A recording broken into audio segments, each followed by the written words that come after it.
to you and to all the devotees on this call. Hare Krishna, Gita Mataji, Dharma Pranam, all glory to Srila Prabhupada, Guru Maharaj. Thank you for joining the call regularly, Mataji. Hare Krishna, Prabhuji. This is Surinder Bandari from Maryland, USA. Hare Krishna, Surendra Prabhu, Dharma Pranam, all glory to Srila Prabhupada, Guru Maharaj. Thank you for joining the call. Hare Krishna, Prabhuji. Shita from Leesburg, Virginia. Hare Krishna, Sita Mataji, Dharma Pranam, all glory to Srila Prabhupada, Guru Maharaj. Hare Krishna, Maharaj. Thank you for joining. Hare Krishna, Prabhu. I did not get your name, but welcome to the call. Thank you for giving your association. Hare Krishna, Prabhuji. Please accept my obeisances. All glories to Srila Prabhupada and Guru Maharaj. This is Nikunja Rasadas from Germantown, Maryland. Hare Krishna, Prabhuji, Dharma Pranam, all glory to Srila Prabhupada, Guru Maharaj. Thank you for joining the call. Hare Krishna, Manidhar Prabhu, and all the assembled devotees, Dandavat Pranam, Srila Prabhupada ki jai, Guru Maharaj ki jai. This is Shamarasi Kadudasi from Germantown, Maryland. Hare Krishna, Mataji, Dharma Pranam, all glory to Srila Prabhupada, Guru Maharaj. Thank you for joining the call. Hare Krishna, Prabhuji, Dandavat Pranam. All glories to Srila Prabhupada and Guru Maharaj. This is Pooja from Sydney. Hare Krishna, Puja Mataji, Dharma Pranam, all glory to Srila Prabhupada, Guru Maharaj. Thank you for joining the call.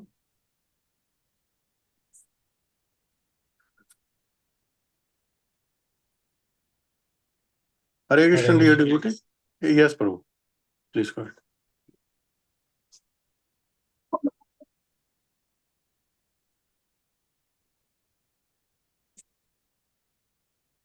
Hare Krishna, dear devotee. So today we are very fortunate. We have His Grace Sri Chaitanya Das Prabhu from Noida, Delhi, India.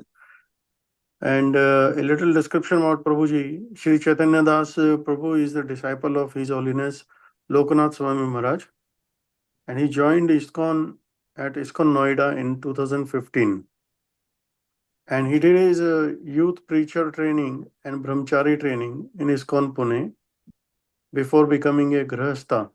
He trained in brahmachari ashram for 5 years while serving as a youth preacher.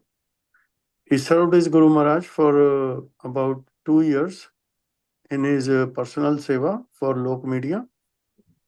He has completed his Bhakti Shastri professionally.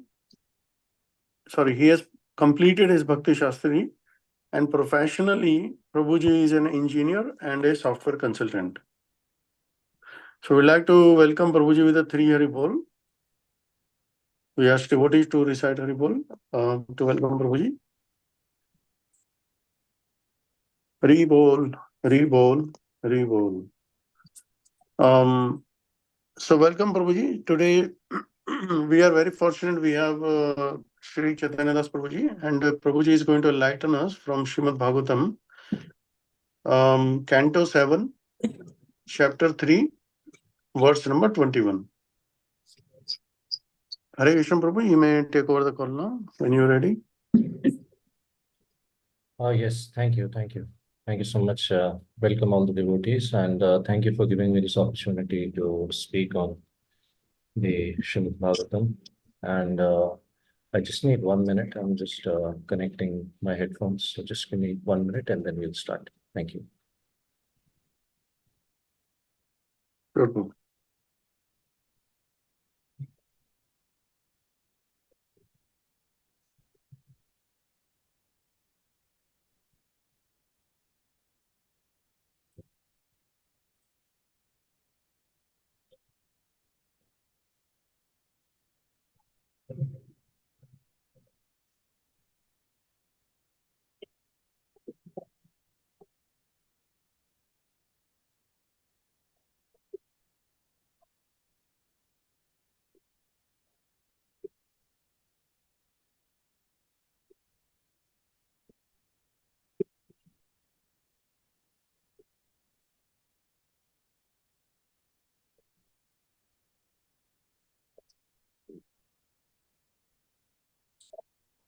Okay, we'll start now.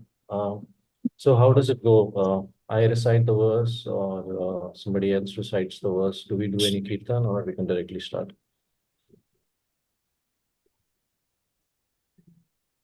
Prabhuji, you can recite the course. Recite the verse. Okay. Prabhuji, Mangalachan prayers. Oh, yes, yes. Okay. So today we are reading from Srimad Bhagvatam 7.3.21. Okay. And okay. Okay, let's start by Mangalacharan as Mataji mentioned. Om Jnanatimirandasya Jnananjana Shalakaya Chakshurunmilitam Yena Tasmai Shri Guruve Namaha. Shri Chaitanya Manobhishtam Sthapitam Yena Bhupade Swayam Bhupadamayam Dadati Svabhadantitam Vandeham Shri Gurum Shri Uda Paragamam Shri Gurum Vaishnavamscha Shri Rupam Sagradatam Sagara Raghunathan Vitam Tam Sajivam Sadvaitam Savadutam Parijana Sahitam Krishna Chaitanya Devam Shri Radha Krishna Padam Sangada Dutta Shri Vishakam Vidamscha He Krishna Karuna Sindhu Deenabandhu Jagatpate Gopesh Gopika Kanta Radha Kanta Namaste Tapta Kanchana Gaurangi Shri Radhe Vrindavaneshwari Vishwanasuti Devi Pranamami Priya Vancha Kalpatarubhyasya Kripa Sindhubhya Vacha Patitanam Pavanebhyo Vaishnavebhyo Namo Jai Shri Krishna Chaitanya Prabhu Nityananda Shri Advaita Gadadhar Shivasari Gauravanti Hare Krishna Krishna Krishna Hare Hare Hare Ram Ram Ram Hare Hare. Okay.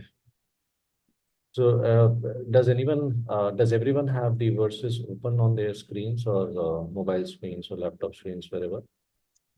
Would you recite after me, or do I just go on and finish everything and start the class?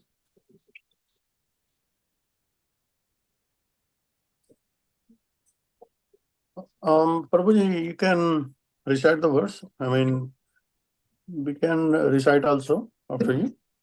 Couple of Okay. devotees. Yeah. Okay.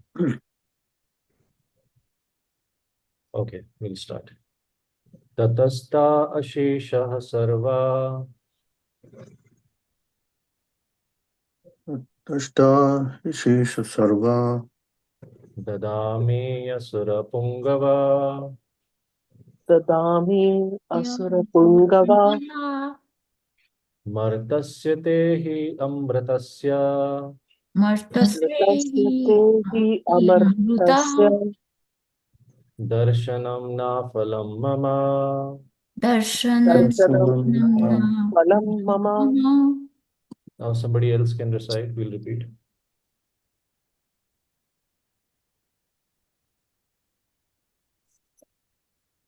Tatasta Ashisha Sarva Tatastha Shesha Asisa Sarva Dadami Asur Pungava Dadami Dadami Asura Pungava Pungava Martasya Te Amratasya Martasya Amartasya Darshanam Na Phalam Mama. Darshanam Phalam Mama. Okay. Any Mataji would like to recite? Hare Krishna. Hare Tatastha Krishna. Ashishah Sarva Dadatnya Surapungava Martasya Te Martasya Darshanam Na Phalam Mama. Hare Krishna. Thank you. Tataha, because of this, te, unto you, Ashisha, benedictions, Sarvaha, all, Dadami, I shall give you, Asura Pungava, O best of the Asuras, Martasya, of one who is destined to die, Te, such as you, he, indeed, Amritasya, of one who does not die, Darshanam, the audience, Na, not, Afalam, without results, Mama, mine. Translation and purport by His Divine Grace A.C. Bhaktivedanta Swami Srila Prabhupada, Srila Prabhupada ki jai. O best of the Asuras, For this reason, I am now prepared to give you all benedictions according to your desire. I belong to the celestial world of demigods who do not die like human beings. Therefore, although you are subject to death, your audience with me will not go in vain. Purport. It appears that human beings and asuras are subject to death, whereas demigods are not. The demigods who reside with Lord Brahma in Satyalok go to Vaikuntha Lok in their present bodily constructions at the time of dissolution. Therefore, although Hiranyakashipu had undergone severe austerities, Lord Brahma predicted that he had to die. He could not become immortal or even gain equal status with demigods. The great austerities and penances he had performed for so many years could not give him protection from death. This was foretold by Brahma. So here ends the 21st translation and purport. So I see that you must have gone through the whole chapter up to 20th shloka till yesterday. So in this chapter, we hear that the chapter is titled Hiranyakashipu's plan to become immortal. So as we see here that both demigods, there are two categories of beings, like Prabhupada even explains in Bhagavad Gita, that one is demigods and the other are demons or asuras. Okay. So in this chapter, Hiranyakashipu performed a severe type of austerity for some material benefit. And when he was performing these austerities, he was creating severe distress to throughout the universe and the living entities, and they were experiencing some kind of heat or some kind of fire was emanating from his head, which was creating distress all around the universe. Not so we can understand that what kind of tough austerities was Hiranyakashipu performing. And even we hear about this, even Lord Brahma mentions that no other sage has been able to perform such austerities, because practically, as we read in this chapter, that Hiranyakashipu was performing austerities for 100 celestial years, which is a very long time, okay, which is almost equivalent to one yuga. So he was performing austerities as long as that. So here we see that this austerity was motivated by what? It was motivated by the desire to conquer death. So he wanted to become the controller, proprietor, and enjoyer of everything that he sees, of the whole universe. Basically, he wanted to become. So although he had benediction from Lord Brahma, Prabhupada in the initial shlokas you must have read, that Prabhupada mentions that this is the tendency that the person who is giving benediction, they even want to conquer that. And we hear something similar in a story where there was about a sage and a mouse. So the mouse was getting was in a very peculiar or a dangerous position where it was getting chased by a cat, and the cat was trying to hunt the mouse. But since sages or sadhus have this tendency that they are generally very soft-hearted and merciful upon the living entities. So he was observing this position of the mouse. So what he did was, sorry, somebody said something.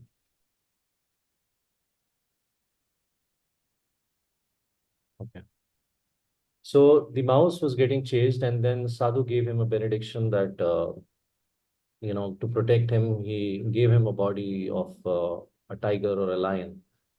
And then, of course, the cat ran away. And then, because the mouse had come to a position where he had become, or he had obtained some power or strength. So what he did was he even thought of attacking the sage or the sadhu that gave him that benediction. So similarly, and of course, the sadhu chanted one shloka and made him a rat again. So we see that the demoniac tendency. This is similar cases with Hiranyakashipu as well. So although he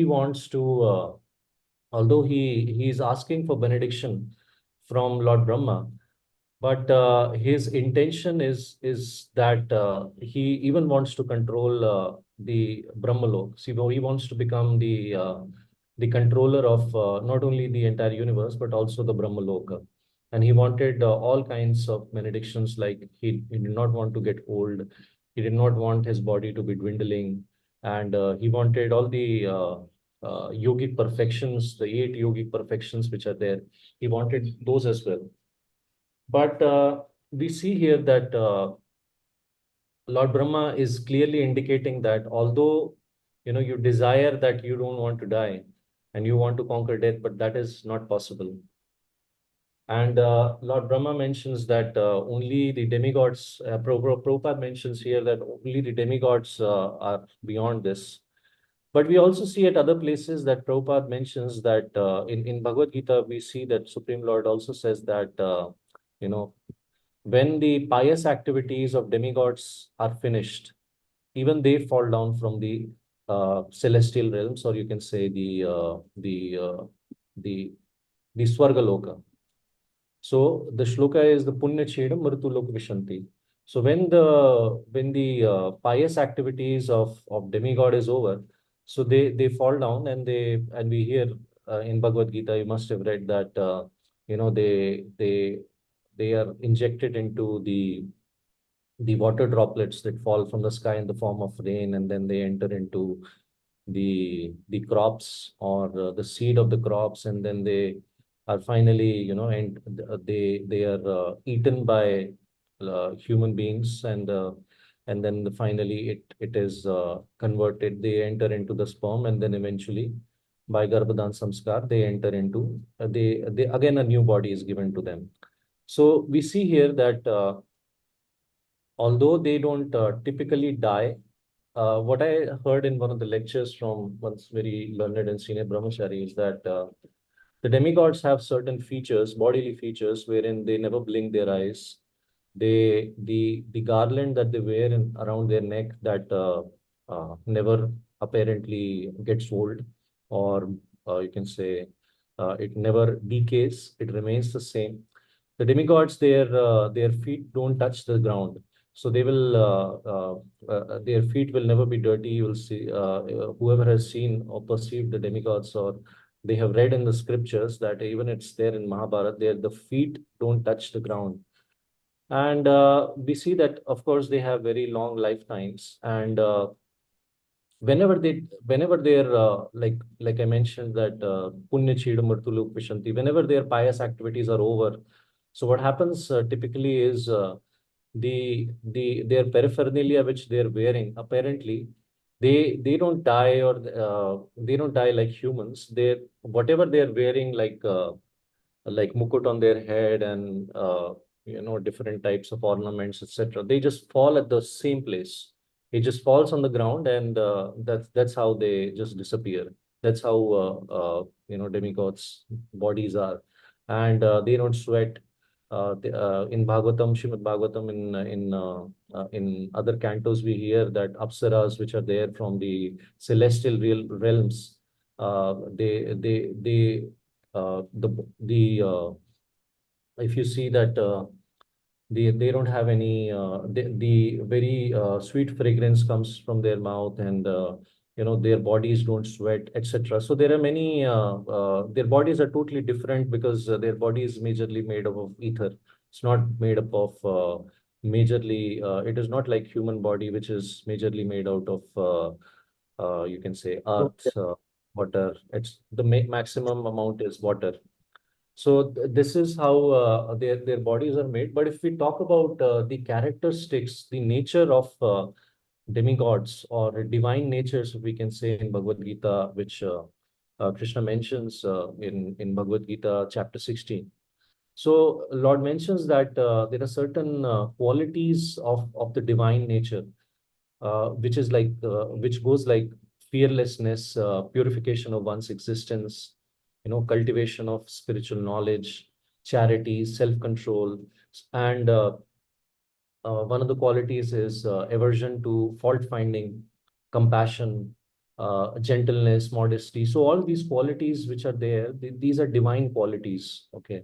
So although one is not not in a demigod's body, typically with the features that I mentioned, but if we talk about the consciousness or the nature of a living entity, especially devotees, these are the qualities which are expected from a devotee. Specifically, if we see the benefits for our spiritual advancement and devotional life, the one of the challenges that we face, which eventually leads to or is more like a blockage in our devotional life, is aversion to, which is basically fault finding. So divine nature includes aversion to fault finding, meaning that they do not try to find fault in others. They just try to find fault in themselves. They try to introspect and try to look in themselves, like what fault do we have, rather than seeing that fault in others. Because essentially the principle is whatever fault that we see in others is basically present in ourselves. Because if it was not present in ourselves, we'll not be able to see it in others. And the more we see it in others, the more that you can say we acquire those qualities. So similarly, if we see good qualities in others, the more we acquire those qualities. For example, if we appreciate uh, good qualities of our great gurus, or gurus either present physically in this realm and in our presence, or if we read their pastimes, hear those pastimes, like for example, lately His Holiness Gopal Krishna Maharaj departed for spiritual world. So we heard glorification from so many devotees. So when we hear those pastimes of Maharaj, we developed deep appreciation, because although when Maharaj was here, we knew about Maharaj, we could see and hear about him, but not as much as we get to hear of Maharaj's pastimes from his servants, from his disciples, or his not only his disciples in terms of his he being Diksha Guru, but other devotees who got his association. So when we hear these uh, these pastimes of Maharaj or any other devotee, we develop deep appreciation that what a great soul. So when we appreciate someone, especially a great soul like that, these qualities are transferred into our consciousness as well, and this leads to our advancement. And similarly, if we try to see faults in others, those qualities, those negative or unwanted qualities, which are basically like anarthas, increase more in our heart, which we can practically see. And more this happens, our heart becomes more crooked, and the compassion for the fallen conditioned souls decreases. We're not able to do compassion because there is a lot of passion present in us. So similarly, Krishna also describes qualities of demoniac nature in this chapter 16, where he mentions arrogance, pride, anger, conceit, harshness, and ignorance. These are the qualities of demoniac nature. So we can see that when we talk about demoniac nature, these qualities may as well be present in us. And it could be a mixture of both as well, because we are on a path of purifying ourselves. But the reason I mention this is because specifically when we discuss Hiranyakashipu, so we see that the austerities, he is performing austerities which Brahmaji is mentioning that are impossible for even many great sages to perform. Because when he was performing these austerities, it was for such a long time that he was doing this, that the whole flesh of his on his body that was present was eaten by ants, or you can say different pests. It was eaten by. So his soul was only present, or he was maintaining. Brahmaji was appreciating that how you're doing it, that you are circulating your life here only through your bones. So in that, Prabhupada mentions that see this is possible, that only based on bones one can maintain the connection with the body. The soul can remain in the body. And we see that later on, Brahmaji sprinkles some kind of water from his kumandal, and then the Hiranyakashipu is rejuvenated and his body is glowing in effulgence and as good as he's as good as young. But nevertheless, we see that all these austerities, such difficult austerities that he performed, it was for what? To what end and for what desire in his mind was he performing these austerities? So it was mainly because he wanted to conquer death and he wanted to become as good as Krishna. He wanted to be the controller of the universe. He wanted, there are many things mentioned in the verses, if you have gone through it in the previous classes, that he wanted to you can say he wanted whoever is performing let's say pious activities, he wanted them to go to hell, and whoever is performing sinful activities, they should occupy the celestial realms of demigods. So he wanted all these things. But the main character of Hiranyakashipu was very easily summed up by Supreme Personality of Godhead Shri Krishna in Bhagavad Gita, which was arrogance, pride, anger, conceit, harshness, etc. And Prabhupada also mentioned in one of the shlokas in this particular chapter that the determination, because to perform such kind of austerity requires some sort of detachment from the body itself, because we see that even if there is a small cut, or maybe due to old age, or due to something, there is some damage to the body, or we see that karmi people are so attached to looking young. There is a whole cosmetic market, maybe like billions of dollars of cosmetic market, where they test, do inhuman testing on animals. And I've also recently heard that they even use small infants to something from the newborn infants to extract some kind of material which makes people look young. So see that this is the typical demoniac nature, attachment to the body. But we see here that Hiranyakashipu performed such severe austerities, so there was some amount of detachment required, because if ants are eating your body, and your body's only bones are left out, then one needs to have some sort of detachment, because we see that if something like that happens to us, even at this stage, being devotees, we sometimes become very disturbed if we are in bodily consciousness. But nevertheless, when Hiranyakashipu performs such austerities, his intention was to conquer death. But like we see, Brahmaji here tells him clearly in the 21st shloka that that's not possible, because that's only possible for demigods, or the celestial realm where I come from. Okay, so moving on now. Any questions till now? Does anyone have any questions related to till what I've said?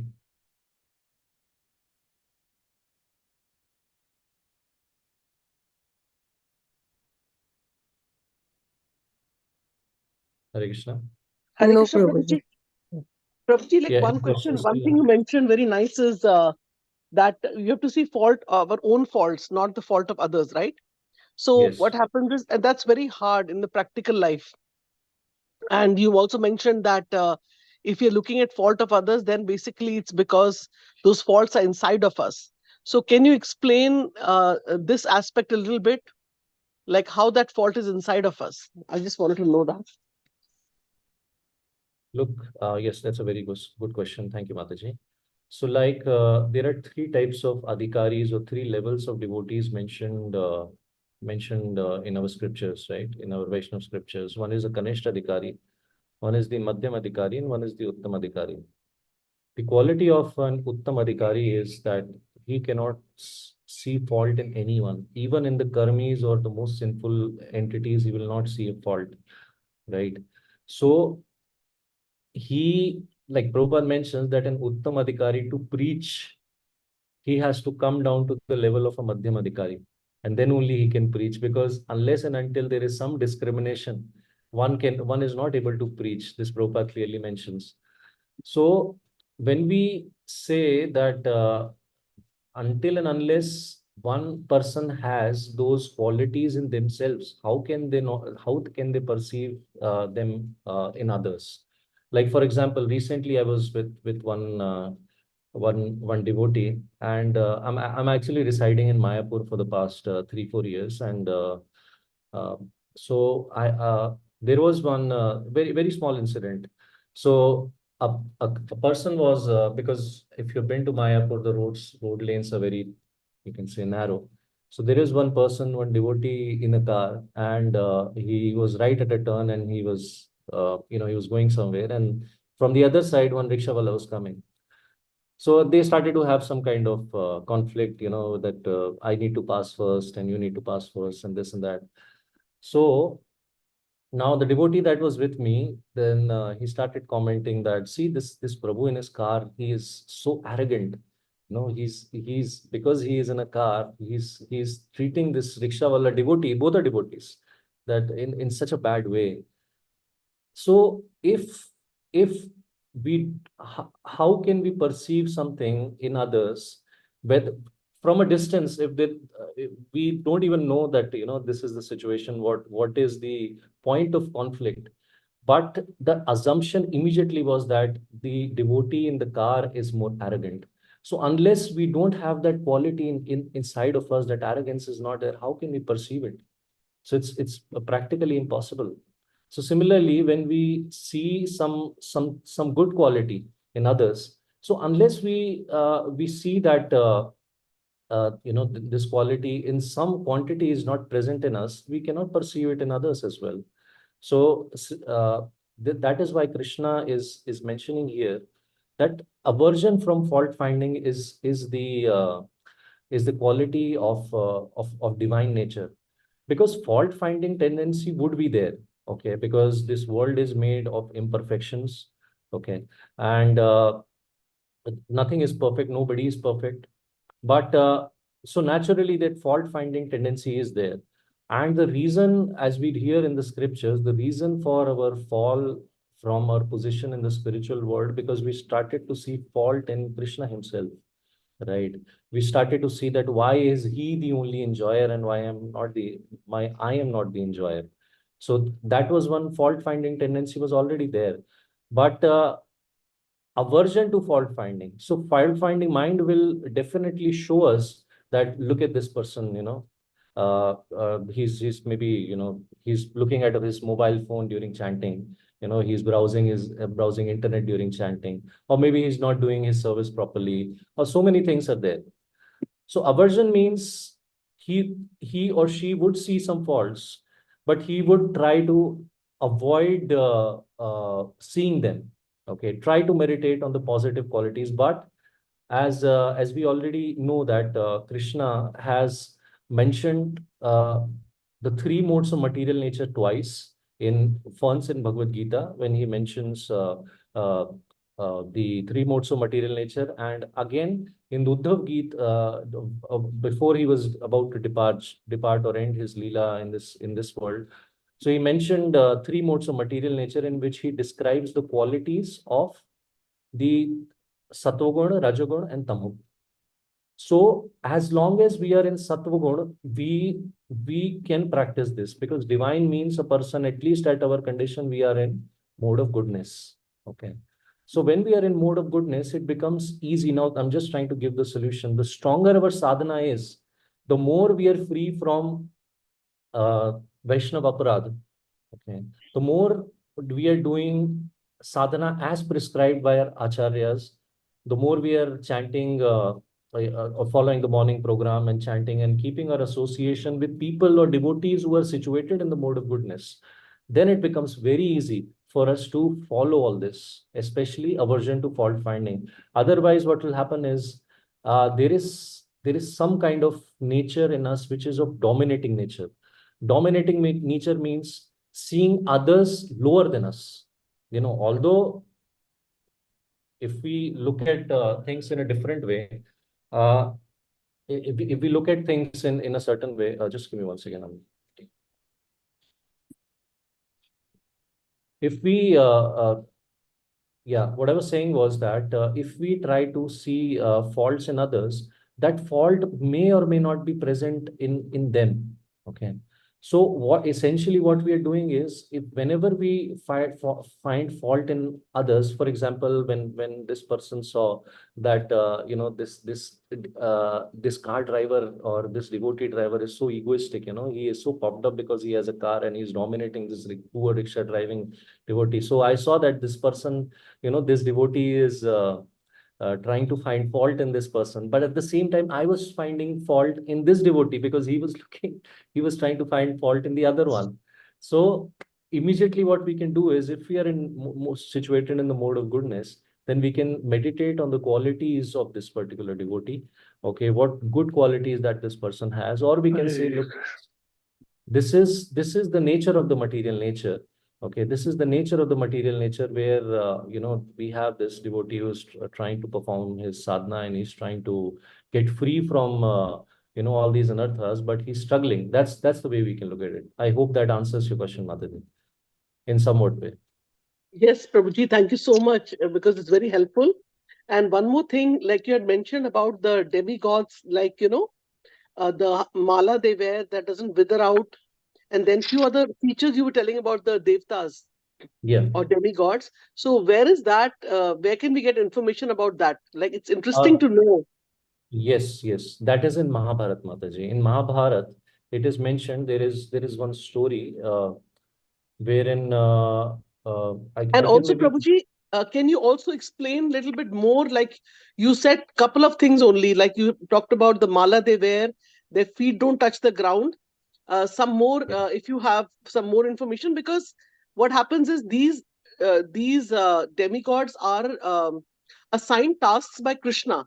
So, Yes. it's essential for us to also know they must be special people, that way. Yes, Okay, yes, Prabhuji, please absolutely. continue. So, excuse me, Prabhuji, demigods are devtas, right?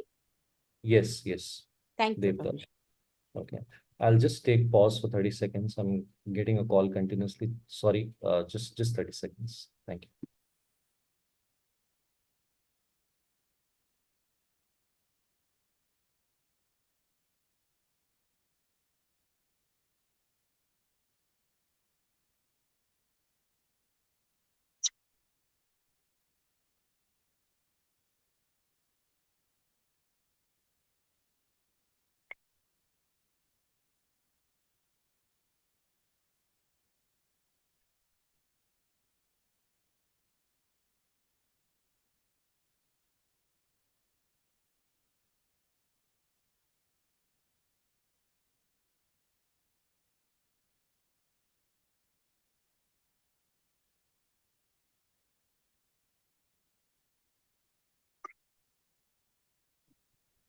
Okay, yeah.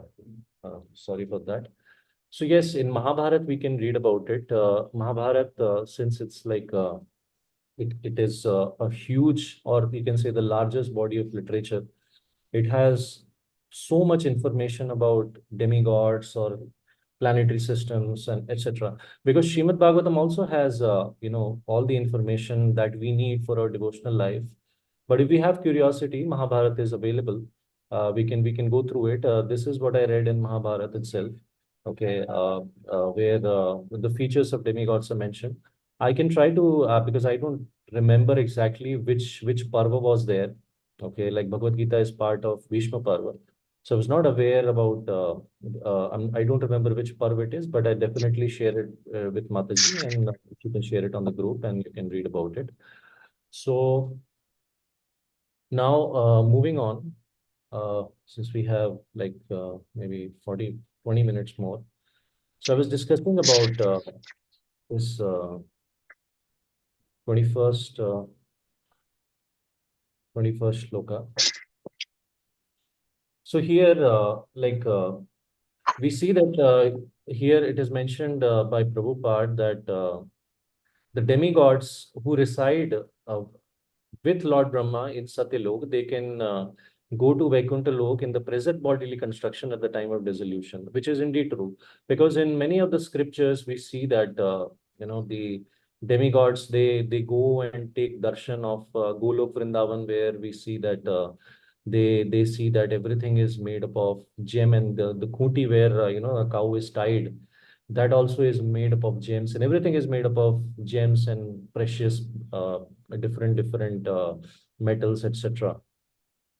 But the thing is, even if demigods, they can go to Vaikuntha Lok, the ones which reside in the Satya Loka, it is impossible for them to stay there.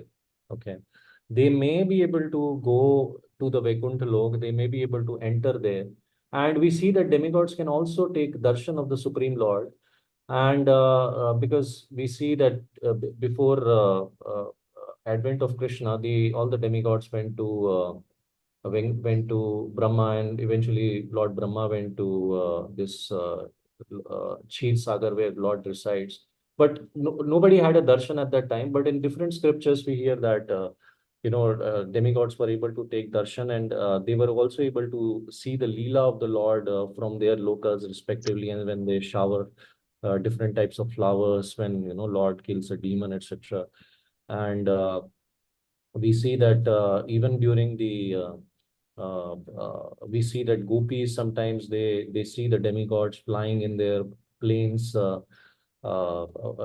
in the sky when they are passing from the from Dham, let's say Vrindavan or wherever they are in Gokul.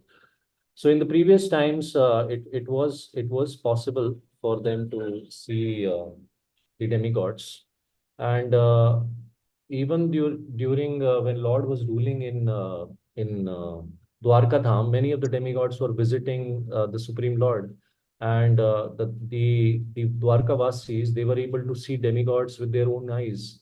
So all this was possible, which is not possible for us. We also hear in Jagannath Puri that the Indra once came to take darshan of Lord Jagannath, where the way they could recognize, or the pujari could recognize, because his feet were absolutely clean. They were not touching uh, the ground. And there is one ghat where they burn the bodies. It's named after him itself, because that's somewhere nearby they saw him. So all these things about demigods are there, and there is a very detailed description of even demons and where they reside, especially the lower planetary system.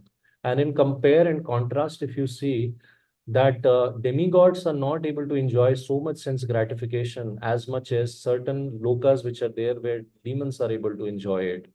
Okay, they're not able to, they're more opulent even than the abode of the demigods, the Indralok, etc. Okay, so that's how you can say diverse the creation of the Lord is.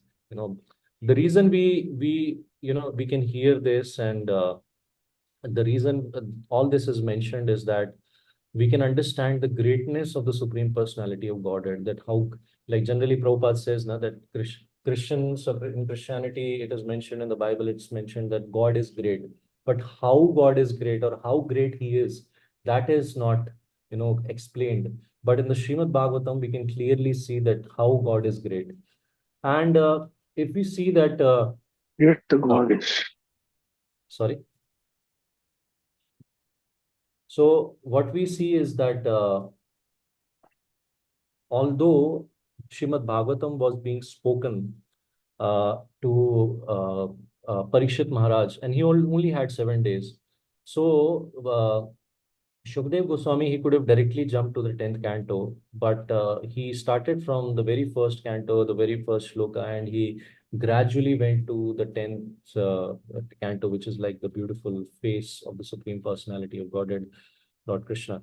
So that is why, because for us conditioned souls, it is very important to understand how great God is. We first need to start seeing Lord in awe and reverence, because for us sadhakas, it is not, if we don't see the Lord in initially, then it is very difficult for us to develop respect for the Lord. Okay, because the bhav that is there in Vrindavan, is the highest indeed. But for us, it is very important. The Prabhupada mentions that the awe and reverence for the Lord is very important, and to have awe and reverence for somebody, it is very important for us to know that person, to hear his pastimes, to hear about his opulence, his power, I mean, sometimes, although where I am, even in Mayapur, we cannot see the sky, but sometimes, when we are, I don't know, like the devotees in this class are from the various countries, maybe, I don't know, somewhere in some places, the sky may be very clearly visible.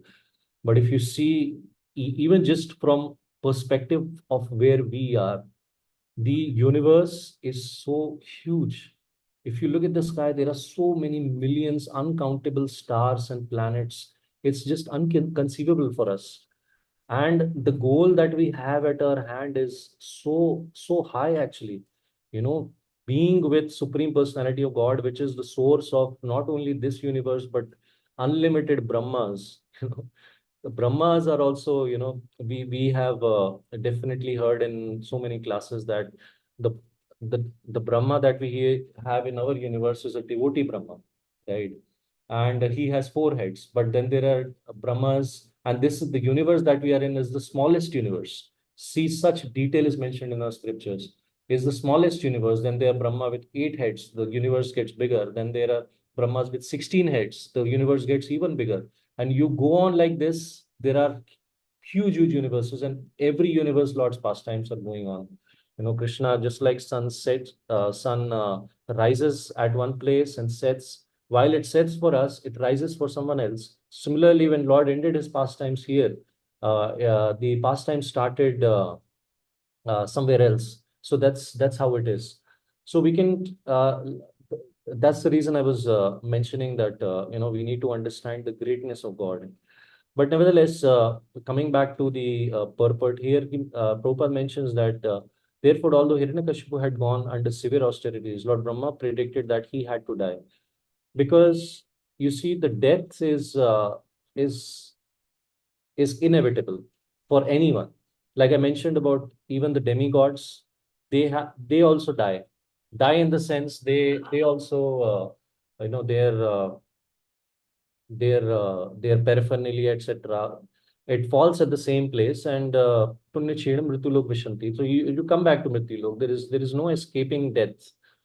Uh, it's a reality. As devotees, we have to understand, no matter how many austerities we perform, okay, they can never make us immortal, because the reason behind it is that we are already immortal.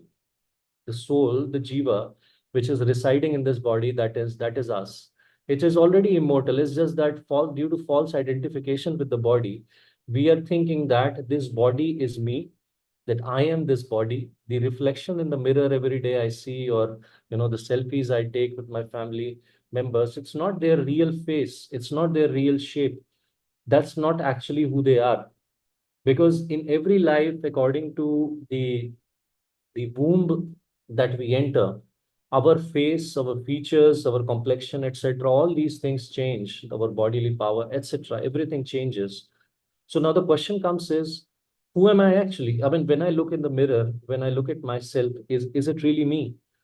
But actually, we as jivas or eternal servants of Krishna, because we have come to this material world, the original identity that we have, because everyone has one identity in the spiritual world that has become covered up. So that's why we are not able to see it. That's why Chaitanya Mahaprabhu says that Cheto Darparamarjanam. So through the chanting of this holy name, through the Sankirtan, we can purify our heart. The darpan means the mirror. Imagine, when there are winters, and we are bathing in hot water and there is some steam. So the mirror, it becomes covered with some steam. So we are able to see some sort of reflection, but we are not able to see the real us, our reflection clearly. Similarly, we have conditioning of many lifetimes, where our the real us has been covered by, you can say, millions of miles worth of dust. But by chanting of Hare Krishna Mahamantra, only after so many lifetimes we have just started, removing it. But see the potency of this process, that we can do it in one lifetime, Srila Prabhupada said. That is the potency of chanting of the holy names. That is the potency of this particular process of bhakti that has been given to us. That is the potency of hearing of this Srimad Bhagavatam, because it's mentioned that Nashto Prayeshu Padreshu Nityam Bhagavat Seven. So when up nashta aprayeshu bhadreshu means whatever dust or little bit we can say anarthas are there in our heart, it destroys that as well. Nityam Bhagavata Sevya. If we just relish and hear the Srimad from the Srimad Bhagavatam, because that is the purpose of this Srimad Bhagavatam, because we are not at the level that we can sit and chant whole day, or we can sit and chant as much as we like. We are not on that level. So that is why the Srimad Bhagavatam has been given up to us, so that we can expand our understanding. There are many people who can continue chanting years after years, but we'll see that even after 10 years, 5 years, 8 years after our initiation or coming to Krishna consciousness, we are not able to. If somebody asks us, okay, tell us the 64 qualities of Krishna, or tell us the 4 distinctive qualities of Krishna, or tell us the name of Krishna's flute, all these things may not be known to us, but we are aiming for that I'll go to Golok Vrindavan, I'll that is the aim. But the place where we are going, we don't know anything about it. Like many people, like for example from India, travel to Western countries, or because they have heard about the glories of that place. They know about the lifestyle, they know about the comforts, or what benefits they can gain by going to that place. That's why we go there. If we hear the glories of Ukraine right now, the situation there is, nobody would want to go there. Even the government's advice, just don't go there. Or maybe like where the war is going on, another place is what is the name of the country near Israel, about it, Palestine. Nobody would want to go there because there is no comfort, there is no peace, there is no lifestyle, only suffering and suffering.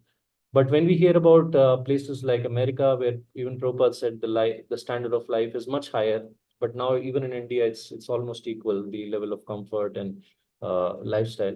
But when we hear about the glories, then we would want to go there.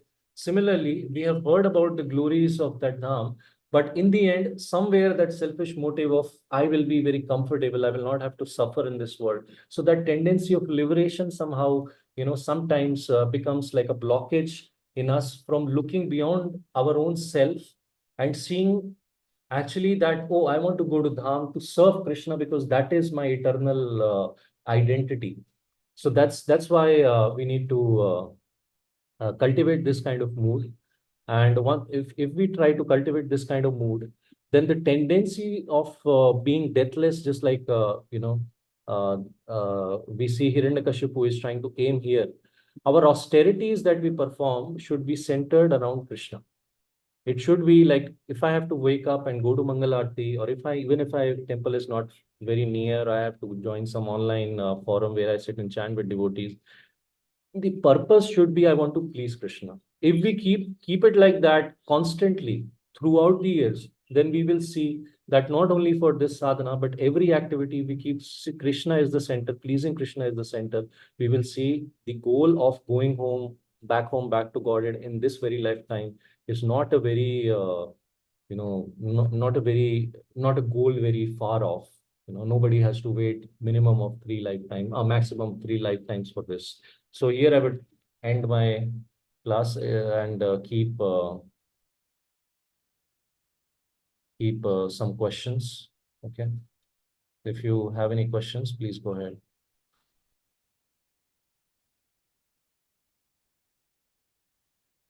So, Prabhuji, I have one more question, maybe 2. Yeah. So the translation says that I belong to the celestial world of demigods who do not die like human beings. So how Yeah. so this Lord Brahma is saying this, right? Yeah. They do So not die like human beings, but they yeah, die so like how do they die then? Yeah. So basically, if they're not Krishna conscious, if they're not Krishna conscious, then what would happen is Punya Cheda Mritu Lok Vishanti. Okay. That's what would happen.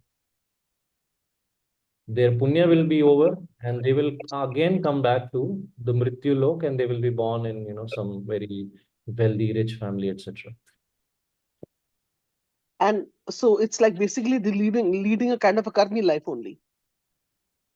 I mean, Yeah, of course. not a devotee. And then also in the purport in relation to this, I belong to this, it says the demigods who reside with the demigods who reside with Lord Brahma in Satya Loka go to Vaikuntha Loka in their present bodily construction at the time of dissolution. Yes. So how is this connected to, because we have heard from Bhagavad Gita that even if one so desires to go to the heavenly planet, after his term is over, which could be longer, you again come back to this Bhumi Loka, this earth planet, right? Yes. Yes.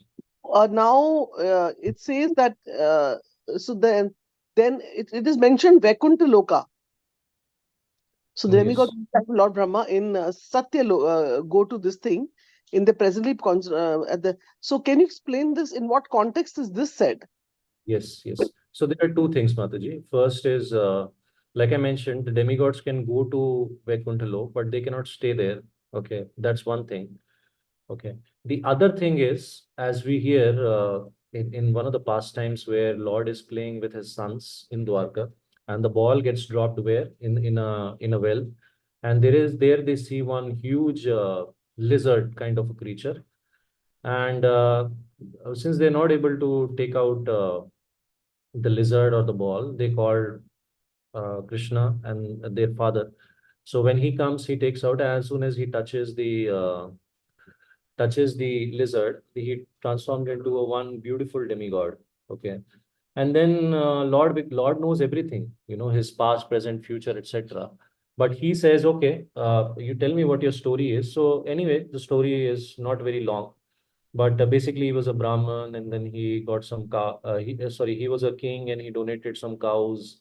But some cow, ran from one Brahmin to another, and there was a fight, and they were dissatisfied. So when he died, and when he went to Yamlok, so what happened was Yamdut, or sorry, Yamraj asked him, what would you like to do? Whether you would like to suffer for your bad karma first, or you'd like to enjoy your pious activities. Because for your pious activities, you'll be going to the Swargaloka. Okay. Now what happens is, here Prabhupada mentions, because the demigod, he mentions that I chose to suffer for my bad karma to offend a Brahman. So there he is given an opportunity, because he chose to suffer for it first. So he is given a lizard's body. Okay. So here Prabhupada mentions that he made a wrong choice. He could have chosen first to enjoy his past activities and gone to Swargaloka, where he could have perfected his devotional life and should have gone back home, back to Godhead.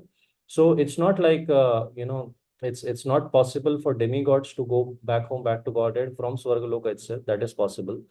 So in this perspective here, exactly what is mentioned, I am not very sure. Okay. But I've given you, these could be the cases. Okay.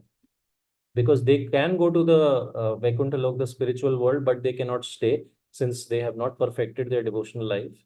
But at the same time, if they have perfected their devotional life, they can directly go back home, back to Godhead from the celestial realms, that is from a demigod body itself. Now, here another question may come to mind is that Prabhupada has mentioned that many devotees that have material desires but are performing devotional service, but they have not perfected. So they can also go to Swargaloka, and they can enjoy there. And then come back and take birth in a rich past family or a Brahmin family, etc. But and we heard for one Prabhupada disciple, when he left, he was very dear to Prabhupada. I'm not able to remember his name, but he constructed the first Rath in the Rath Yatra. If somebody knows, then they can mention it for everyone. So recently, his appearance day was there a few weeks ago. Is it Jayananda? Yes, I think that's the name. So for him, Prabhupada gave many options. Prabhupada did not give a clear answer. He said if he remembered Krishna while leaving his body, he could have gone back home, back to Godhead. In case if not, he could have easily gone to heavenly planets, and there also he can perform devotional service, etc. You can search it on Google. You'll find the exact wordings, but this is what Prabhupada said.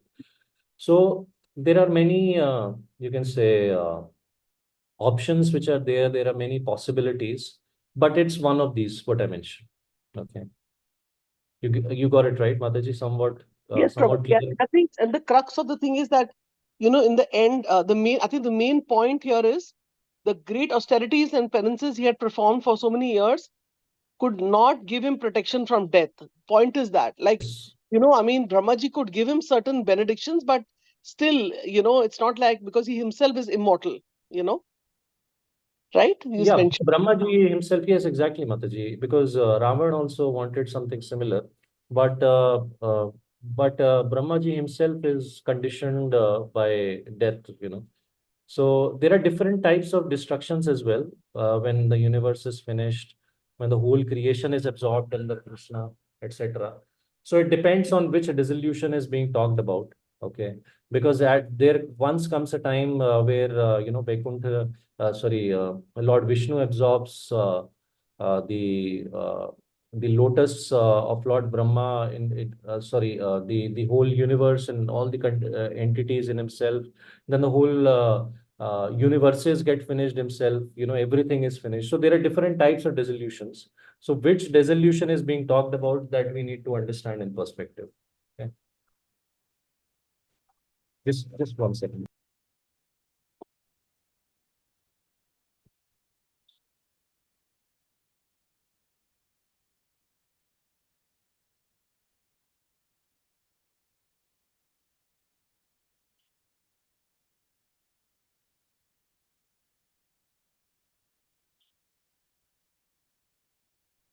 Yeah, sorry. Any other questions? Yes, thank you, Prabhuji, and also thanking you for coming to our call for the first time. And we really enjoyed class. Very simple manner. You explained everything to us. Although it's a very small purport, and we couldn't go to the next. Sorry, I had a couple of questions, but maybe you could have gone to the next. But please, we look forward for more classes from you, Prabhuji, in the future. Thank you, Hare Krishna. Thank you for giving me this opportunity, Mataji. It was very nice speaking to you.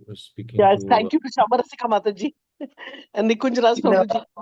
Because of this, no, Hare Krishna, Prabhuji. Thank you so much. Actually, thank you to Anupam Srivas Prabhu. He introduced me to this Prabhuji, Sri Chaitanya Prabhu. So, since Prabhuji is first time on our call, we can welcome him in our traditional way by chanting 3 times Hari Bol. Hari Bol. Hari Bol. Hari Bol. Haribol. Haribol. Almost Welcome, Prabhu. Prabhu. Hare Krishna. Thank you so much, Sri Chaitanya Prabhu, for this wonderful, wonderful class and question answer session. I don't have any question, but yeah, we can wait for a minute. If anybody has any question, or we can end up the call. Thank you, Prabhu. Okay, thank you very much. It was all mercy of Srila Prabhupada and Guru Maharaj. I'm just trying to serve. So thank you for this opportunity. And yeah, I will try to shift that Mahabharata verse where they mentioned about, the physical aspects or physical features of the demigods with Mataji. And Yes, then Prabhuji. if you're interested, they can go And I through will it. share in the group, yeah. yes. And All please give more of your association, Prabhuji. We have a speakers list, and I can give your name to number to Rupini Padma Mataji, and she will add Yes. in your broadcast list. So you can Yes, choose I will any send date for the schedule once months. a month. Yes, Mataji. Sure. I will Sure. send the schedule once a month for the future schedule, and immediate scheduling Mataji takes care. So the only thing I remember about demigods is like they shower flowers. When you read from the Krishna book, they're always Yes. showering flowers when there's a nice event going on here. So Yes. not heard much about them, but it's good to hear from Mahabharata also. Yeah. It'll be- Yes. There are many scriptures, Mataji, which mention in detail about demigods. But the thing Hmm. is, Prabhupada did not mention all this is because we may become more attracted towards going to, heavenly planets. That's the reason Prabhupada may have, avoided this. But necessary information was there, and Prabhupada focused more on, even the demigods are not immortal, Punna Chida Martulak Vishanti, even Krishna is mentioning it. Because this tendency of going to heavenly planets, and because the material enjoyment there is, we cannot, imagine the level of material enjoyment is there in the heavenly planets. So, especially in this body. But yeah, the details are there. So I'll share it. With devotees, if they like, for preaching purposes, they can go through it. Okay. Okay, thank you very much, devotees. Thank you for this opportunity, and I Prabhuji, tried to my best. Yes, sorry. I have question, Prabhuji. Yes. You said that after a long time, find fault in inside, not from others, not look Yes. other fault. But Mm. in general, people means how to only yes, I know those people get success or any in spiritual life is said in our scriptures all thing. I I accept that, but how to do in Okay. general life, in sansaric life, and is sannyasi can do.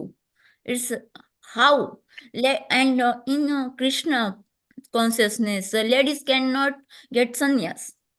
How is it possible? Okay. In So, Jain, ladies can get sannyas and Jain religious, and in Krishna consciousness, ladies cannot take sannyas. okay.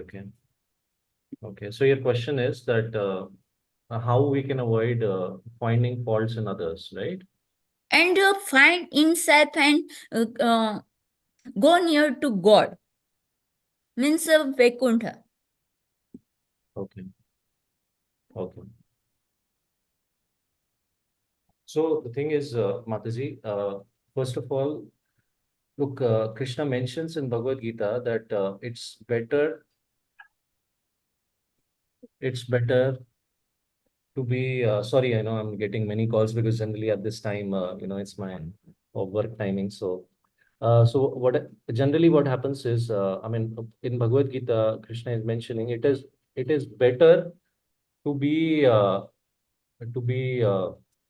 you can say a non-pretender, okay, and work at what level we are rather than taking sannyas and being a pretender, okay. So it's not that only those who have taken sannyas cannot find faults. Okay, Prabhupada gave sannyas to many devotees, but many of them fell down. And if you look at the history of ISKCON, so simply by holding a tridanda or putting sannyas clothes, one does not become, faultless. Okay, but the thing is, it's if you look at the internal consciousness, it's mode of goodness, Mataji. Sattva guna, that we say. Okay. One has to be in sattva guna. So see, if one has to fly a plane or catch a flight, one has to go to the airport, right? One cannot go anywhere else and catch a flight. One has to go to the airport and they can fly. So similarly, to go into Shuddha Sattva, which is the pure mode of goodness, which is the consciousness in which we can talk to Krishna, right? In that consciousness, one has to go to the airport, which is Sattva. Sattva is like an airport. If we are in Sattva, we can fly higher, higher and higher and higher. And naturally, we'll see that the more our mind is occupied with Krishna, his Leela, his pastimes, okay, then we will not be, our consciousness would go so high that these petty things will not be there. In our household, like I'm a householder, sometimes there's a tendency to find fault in, our people in our home itself. They're not, following this, they're not doing this properly, that properly. But if our mind is very much absorbed in Krishna, we can deal with that situation in a very compassionate mood. Understand, right? Yes. But if we are not in that consciousness, we may be, in a mode of passion, then there could be some kind of conflict. Although our intention is, intention could be spiritual, but because our consciousness is not spiritual, then it could end up in a conflict. So you can say the secret of not finding faults in others, because look, we will see faults. We cannot stop seeing faults at all, because that is the highest, that is the Uttam Adhikari, pure devotee of Krishna. Because that is very far away. When we have gone through the different stages, sadhu, sangha, bhajan kriya, anartha nivritti. Anartha nivritti is the longest, it takes the longest, means all the unwanted qualities like lust, anger, greed, pride, illusion, envy are completely finished from our heart, then very small lesh matra is left out when we go to, nishtha, ruchi, asakti, bhava. You see, uh, if you look at Bharat Maharaj, he was at the level of bhava. Okay. But even at the stage of bhava, there was some little bit of, tendency of attachment, and he had to get a DS body. So we see that, some fault would be there in our heart. And as long as we have some fault in our heart, we will try to see fault in others as well. Okay. So now the point is that unless we have gone to the stage of prema, okay, which is the highest, and even in prema, there are different stages. Okay, there is no limit actually. The material level has limits, the spiritual has no limits at all. So unless we come to that stage, we will see faults. But how we react to those faults is what matters. We will see faults, but do we see, oh, this person is so dirty, let me stay away from him. Or this devotee is just, let me avoid him. Okay. Yes, we can avoid certain devotees because everybody has their journey. But at the same time, in what consciousness are we avoiding them? Is it out of envy, or is it out of compassion or seriousness towards a spiritual life and having some respect for that devotee? Okay, this devotee, maybe I was also like this, like at one time, or I am also like this. I am also conditioned. But we can only see this after we have certain maturity in our Krishna consciousness. So that maturity can come through very strict sadhana. Then only it will. Otherwise, it will not come. You see, Guru can take one to till the level of bhava. It's the second last stage. But prem only Krishna can give. Guru can take us to the level of bhava. Guru means he will not practically lift us and take us. It's in the instructions of the Guru. If we follow the instructions of the Guru, our Guru's chanting 16 rounds, following 4 regulative principles strictly, then there is some chance and opportunity for us to come up to the level above. That means Guru's instructions have taken us there. And then we simply wait. We simply wait for Krishna to lift us and give, because Krishna will not give prema. That is up to Krishna. Nobody can force him to give prema. Because I tell you one thing, and then I'll end it, that the people, the devotees who have not got prema, but were on the level of bhava. So they are, like Prabhupada mentioned this in Krishna book as well, that they, to build some relationship before going back to the original Golok Vrindavan, that devotee is sent to another universe where Lord's Leela is going on. This we may have heard. And there he gets birth in one of the wherever the Leela is going on, and he builds some relationship with the Supreme Lord. So in this, what happens is, our acharyas mentioned that many of the devotees, they take birth in different parts of Vraja. They take birth in different parts of Vraja, and then they marry the Gopas of Vrindavan or Mathura, or you can say wherever Lord is going to perform his Leela. They marry those Gopas, and then eventually, when the Lord is performing his Leela, because this is the highest thing, a devotee should know, when the Lord is about to perform his, pastimes of, let's say, Rasa Leela. So their husbands, they stop them, that don't go. So that stopping them is arranged by Krishna. So whatever little bit of anarthas are left in their heart because of this intense fire, that I want to join the pastimes of the Lord, these anarthas are completely burned up, and then they can associate with the Lord. So all these are, very, very, this is what we are aiming for. It is such a high goal. So, but unless we, give up this tendency to finding faults, which eventually leads to Vaishnava Aparadh, we cannot go there. So the trick for it is somehow or other perform strong sadhana and come into Sattva Guna, especially associate with Srimad Bhagvatam daily. Okay, Mataji? Okay. Thank you, Prabhuji. No problem. Hare Krishna. Any other questions before we end it?